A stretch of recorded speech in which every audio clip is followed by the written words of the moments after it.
पंडित जी, ये शकुन अपशकुन क्या होते हैं? लोग कहते हैं कि ऐसा हो गया, अभी काम नहीं शुरू करेंगे। लोग आधे रास्ते से लौट आते हैं। बिल्कुल। तो ये शकुन अपशकुन आखिर होते क्या हैं? देखिए प्रवीण जी, शकुन शब्द को अगर हम समझें तो शकुन एक पक्षी का नाम है और उस पक्षी के आधार पर पहले भविष्यवाणियां की जाती थी, लेकिन अब लक्षणों के आधार पर भी लोगों के बारे में बताया जाता है।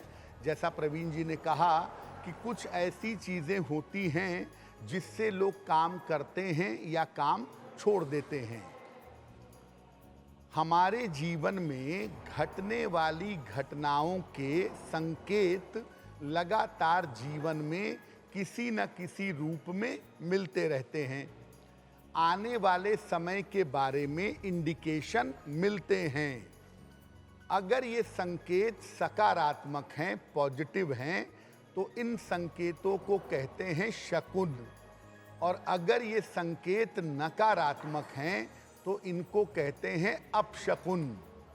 रामायण और महाभारत जैसे प्राचीन ग्रंथों में भी शकुन अपशकुन के हिंट हैं, इनका उल्लेख पाया जाता है।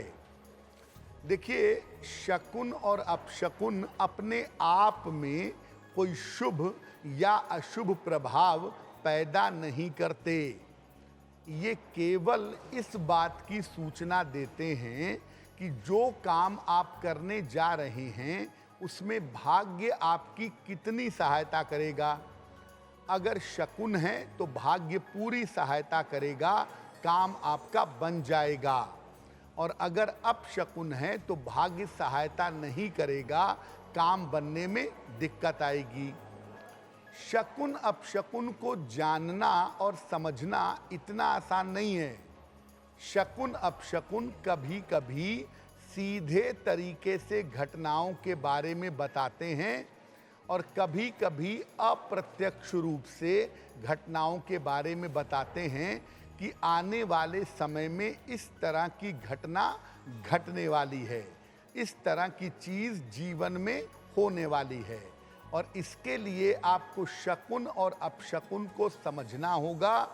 जब आप उनको समझ जाएंगे तब आप अच्छी तरह से जान पाएंगे कि आने वाले समय में घटनाएं कैसे रहेंगी। शकुन अपशकुन के बारे में विस्तार से चर्चा करेंगे। पंडित जी, ये शकुन अपशकुन के बारे में आज हम चर्चा कर रहे हैं। कैसे इनको पहचाने, इनके लक्षण क्या होते हैं? प्रवीण जी, किसी भी घटना के बारे में जो सूचना मिलती है, हर सूचना को आप शकुन अपशकुन नहीं कह सकते। एस्ट्रो तक ऐप पर आपको मिलेगा भविष्य से जुड़े हर सवाल का जवाब। डाउनलोड कीजिए एस्ट्रो तक ऐप और चुटकी में जुड़िए इंडिया के बेस्ट एस्ट्रोलॉजर से।